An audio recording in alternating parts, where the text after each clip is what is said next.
శ్రీ పరాభవనామ సంవత్సరం సింహరాశి మిత్రులకి ఎలా ఉంది అని చూద్దాం. మిత్రులారా, మీకు శుభాకాంక్షలు. మఖా నక్షత్రం, పూర్వ పల్గుని పుబ్బా నక్షత్రం, ఉత్తరా నక్షత్రం పల్గుని వారికి మొదటి పాదానికి సంబంధించిన మీరు సింహరాశి వారిగా పరిగెడుతున్నారు. మీకు ఒక చిన్న సూచన, సింహరాశి వారికి అష్టమ శని నడుస్తుంది. నాలిక మీదే శని ఉంది. కాస్త మీరు ఒక మెట్టు తగ్గి ఉంటే బాగుంటుంది. మిగతా గ్రహాలు అనుకూలంగా ఉన్న శని నాలిక మీద కూర్చుంటున్నాడు, కొంచెం ఇబ్బంది పెడుతున్నాడు, జాగ్రత్త. అందులోనూ మొన్నటి గ్రహణం 3వ తారీఖున జరిగినటువంటి యొక్క గ్రహణం ఉబ్బా నక్షత్రం మీదే వచ్చింది. కాబట్టి కొంచెం ఈ సంవత్సరం జాగ్రత్తగా, అందులోనూ మొదటి 90 రోజులు జాగ్రత్తగా ఉండాలని చెప్పడం జరిగింది. ఓకే. పరావరణ సంవత్సరం సింహరాశి వారికి పట్టుదల, నాయకత్వం, కీర్తి తీసుకొచ్చే సంవత్సరం. కొన్ని సవాళ్ళు వచ్చినా ధైర్యంగా ఎదురు చూసుకుంటారు. పోస్ట్ ఆగస్టు మీకు చాలా బాగుంటుందని కూడా చెప్పచ్చు. ఇంకా శని భగవానుడు ఈ సంవత్సరం శని మీనరాశిలో 8వ స్థానంలో, అందుకే అష్టమ శని అని చెప్పి చెప్పబడింది, సంచరిస్తున్నారు. పనుల్లో ఆలస్యం, అనుకోని ఖర్చులు, ఓర్పు వ్యవహరించాలి. ఇది అష్టమ శని ప్రభావం కాబట్టి జాగ్రత్తగా ఉండాలి అని చెప్పారు. గురు భగవానుడు ఎలా ఉన్నాడనంటే, ప్రారంభంలో గురుడు 11వ ఇంట్లో ఉన్న జూన్ 2, 2026 గురు 12వ ఇంటికి, అక్టోబర్ 31 గురు జన్మరాశికి సింహంలోకి వస్తున్నారు. జనవరి 25, 2027 తిరిగి 12వ ఇంటికి కలుస్తున్నారన్నమాట. దీనివల్ల గురు భగవానుడు బాగున్నాడని ఇంతకుముందే చెప్పాను. ఆదాయం పెరుగుతుంది. అందులో రాజు గురు ఈసారి చాలా మందికి గురు భగవానుడు యోగాన్ని ఇస్తున్నాడు అనుకుందాం. ఆదాయం పెరుగుతుంది, గౌరవం పెరుగుతుంది, కొత్త అవకాశాలు వస్తాయి. సరే, రాహు కేతు యొక్క సంచారం సంవత్సర ప్రారంభంలో రాహు 7వ ఇంట్లో, కేతు జన్మంలో ఉన్నారు. డిసెంబర్ 6 రాహు 6వ ఇంట్లో, కేతు 12వ ఇంట్లో. దీనివల్ల వచ్చే ఫలితాలు అంటే శత్రువులపై విజయం. రాహుకేతులు కూడా యోగంగా ఉన్నారు. ఆరోగ్యం మెరుగుపడుతుంది, సమస్యలు పరిష్కారం అవుతుంది. ఎప్పుడో ఒక శస్త్రచికిత్స అయినటువంటి వాళ్ళకి కూడా ఉపశమనం జరుగుతుంది అంటారు. ఎన్నో రోజులుగా ఆడవాళ్ళు పీసీఓడి కానీ గైనిక్ రిలేటెడ్గా డిస్టర్బ్ అయిన వాళ్ళకి అందరికీ కూడా క్లియర్ అయిపోయి ఆరోగ్యవంతులుగా ఉంటారని కూడా చెప్పచ్చు. ఇంకా ఈ సంవత్సరం ఆర్థికంగా ఎలా ఉంటుంది అని అంటే, సంవత్సర ప్రారంభంలో మంచి ఆదాయం, మధ్యలో ఖర్చు వస్తుంది, చివరికి చాలా స్థిరత్వం ఉండి వ్యాపారంలోనూ లేదా అన్ని రకాల వర్గంలోనూ ఆర్థికంగా లోటు లేకుండా ఉంటుంది. ఎందుకంటే శుభ కార్యక్రమాలకి ఖర్చు పెట్టే అవకాశాలు ఈ సంవత్సరం చాలా చాలా ఎక్కువ ఉంది. అది వివాహానికి ఉండొచ్చు, గృహప్రవేశానికి ఉండొచ్చు, సంతాన విషయంలో ఉండొచ్చు. అవకాశాలు బాగా ఉన్నాయి. వ్యాపారం కూడా అద్భుతంగా జరుగుతుంది. ఒక్కొక్కసారి ప్యానిక్ అవుతారు, ప్యానిక్ అవ్వకండి. ఈ సంవత్సరం బాగా ఉంది. ఈ సంవత్సరంలో ఉద్యోగంలో బాధ్యతలు పెరుగుతాయి, పదోన్నతి వచ్చే అవకాశాలు ఉన్నాయి, నాయకత్వం వచ్చే అవకాశాలు బాగా ఉన్నాయి. మంచి అప్రిషియేషన్స్, మీకు మంచి మంచి ఇది వచ్చింది. ఇది స్త్రీ పురుషులు ఎవరికి కూడా, స్త్రీలు ఎవరైతే ఉద్యోగస్తులుగా ఉన్నారో వాళ్ళకంతా ప్రమోషన్స్ వస్తాయి. టీమ్ మేనేజ్మెంట్ చేసే అవకాశాలు ఉన్నాయి. ప్రైవేట్ గాను లేదా గవర్నమెంట్ గాను చాలా అవకాశాలు బాగా ఉన్నాయి. ఇక ప్రైవేట్ ఉద్యోగస్తులకి ఎన్నో రోజులుగా ఉద్యోగం కోసం ఎదురు చూస్తున్నటువంటి వారికి ఇది ఒక మంచి సమయం. వివాహం కాని వారికి వివాహ యోగం మధ్యకాలంలో ఉంటుంది, వెంటనే రాకపోయినా మధ్యలో ఉంటుంది. దాంపత్య జీవితంలో పరస్పర అవగాహన చాలా అవసరం. కాస్త ఒడిదుడుకులు వచ్చే అవకాశాలు ఉన్నాయి. సింహరాశి మిత్రులారా, మీరు మీ వారితో కానీ మీరు మీ శ్రీమతితో కానీ కాస్త సంయమనంతో పాటించండి. మీకు మాత్రమే తెలుసు అనుకునేది సింహరాశి మిత్రులు, కానీ ఒకటి చెప్తున్నాను, మీకు కూడా తెలుసు అనుకుంటే ఇంకా చాలా బాగుంటుందేమో అనే యొక్క సూచన. దీనివల్ల మీ కుటుంబం బాగుంటుంది, మీ ప్రేమ వ్యవహారం బాగుంటుంది, ప్రేమికుల మధ్య ఆ విడిపోయినటువంటి వ్యవహారాలను కూడా బాగుంటుందని కూడా చెప్పచ్చు. ఇంకా ఆరోగ్యం పట్ల నరాల బలహీనత, వెన్న నొప్పి, విశ్రాంతి అవసరం కాబట్టి ఒక డాక్టర్ని చూపించుకోండి. గైనిక్ రిలేటెడ్గా ఆడవాళ్ళకి కూడా చెక్ చేసుకోండి.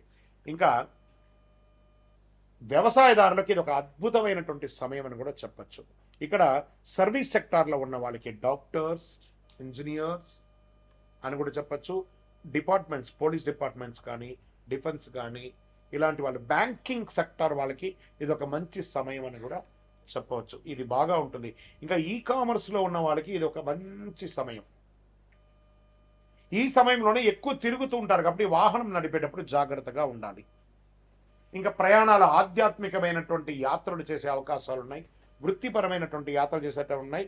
ఆ సమయంలో మీ యొక్క విలువైనటువంటి వస్తువులు జాగ్రత్త, అది మిస్ప్లేస్ అవ్వకుండా చూసుకోండి. తర్వాత మీ యూజర్ నేమ్స్, పాస్వర్డ్స్, మీకు ఏటీఎం పిన్ నంబర్స్, మీ డాక్యుమెంట్స్ ఇవన్నీ కూడా ఈ సంవత్సరం జాగ్రత్తగా ఉండాలి.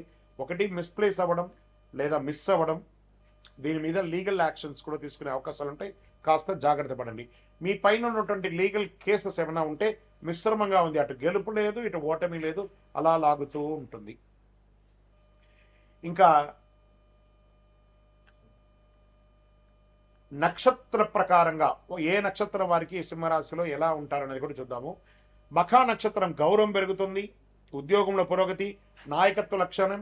ఇందులో రాజకీయ నాయకులు ఎవరైనా ఉంటే కూడా చాలా అద్భుతంగా ఉంటారని చెప్పచ్చు. పుబ్బా నక్షత్రం పూర్వ పల్గుని ధనలాభం, కుటుంబంలో సంతోషం, శుభ కార్యక్రమాలు పెరిగే అవకాశాలు ఉన్నాయి.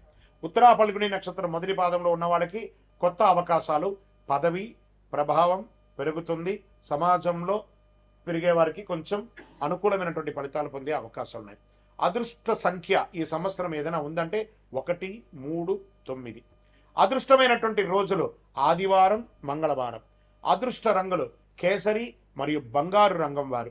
ఈ సంవత్సరం పరిహారం ఏమైనా ఉందంటే ఆదివారం రోజు సూర్యారాధన చేయాలి. బాగా గుర్తుపెట్టుకోండి, ఆరోగ్యానికి సంబంధించినటువంటి భాస్కరుని ప్రార్థించాలి. ఆదిత్య హృదయం ప్రార్థన చేయండి. సూర్యుడికి అర్ఘ్యం నీళ్లు వదలండి, తులసికి నీళ్లు వేయండి, ఎర్రని పుష్పంతో అర్చన చెయ్యండి, గో పూజ చేయండి, గోవులకి ఆకుకూరలు పండ్లు ఇవన్నీ కూడా పెట్టండి.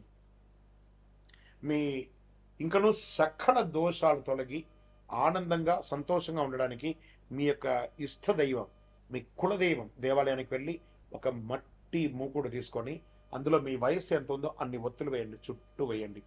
అందులో ఆవు నెయ్యి, కొబ్బరి నూనె, ఆవ నూనె, ఇప్ప నూనె, నువ్వుల నూనె ఇవన్నీ కూడా వేసి మిశ్రమం చేసి ఆ దీపాన్ని వెలిగించండి.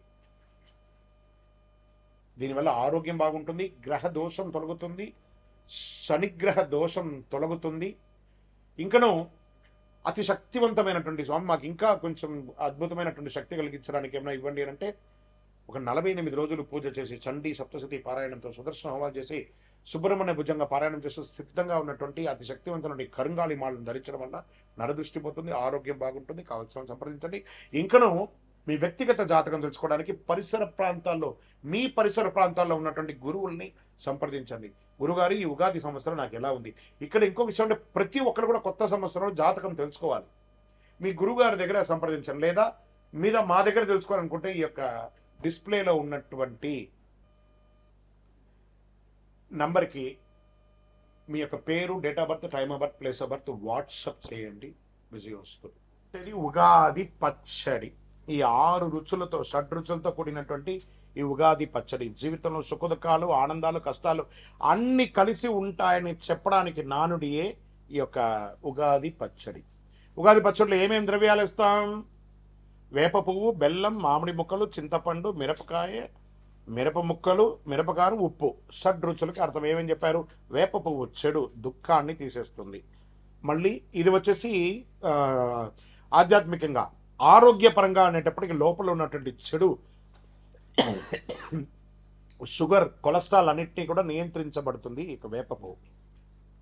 బెల్లం తీపి ఆనందాన్ని ఇస్తుంది, మామిడి పులుపు ఆశ్చర్యాన్ని ఇస్తుంది అని చెప్పచ్చు, చింతపండు పులుపు అనుభవాన్ని ఇస్తుంది, మిరపకారం కోపం ఉత్సాహాన్ని ఇస్తుంది, ఉప్పు జీవన సమతుల్యాన్ని ఇస్తుంది. ఉగాది పచ్చడి ప్రాముఖ్యత: ఉగాది రోజు ఉదయం స్నానం చేసి దేవుడికి నైవేద్యం పెట్టిన తర్వాత కుటుంబ సభ్యులందరూ తీసుకుంటారు ఈ యొక్క పచ్చడిని.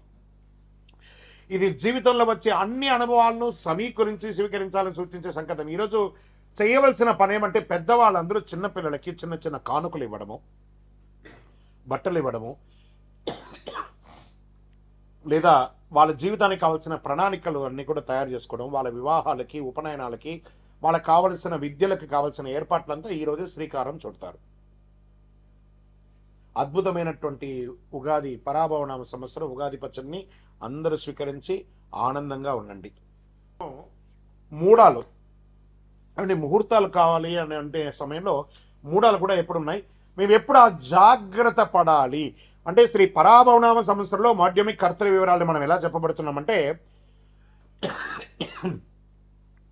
గురుమౌఢ్యమి 15/7/2026 నుండి 14/8/2026 వరకు 30 రోజులు ఉంటుంది.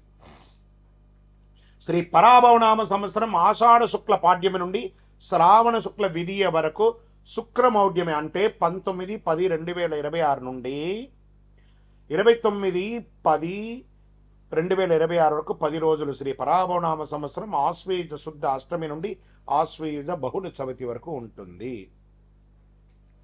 సరే, వాస్తుకర్తరి అంటే వాస్తుకర్తరి ప్రారంభం రవి భరణి 3 ప్రవేశం మే 4, 2026. వాస్తుకర్తరి పరిసమాప్తం రోహిణి 2 ప్రవేశం మే 29వ తారీఖున అని చెప్పారు.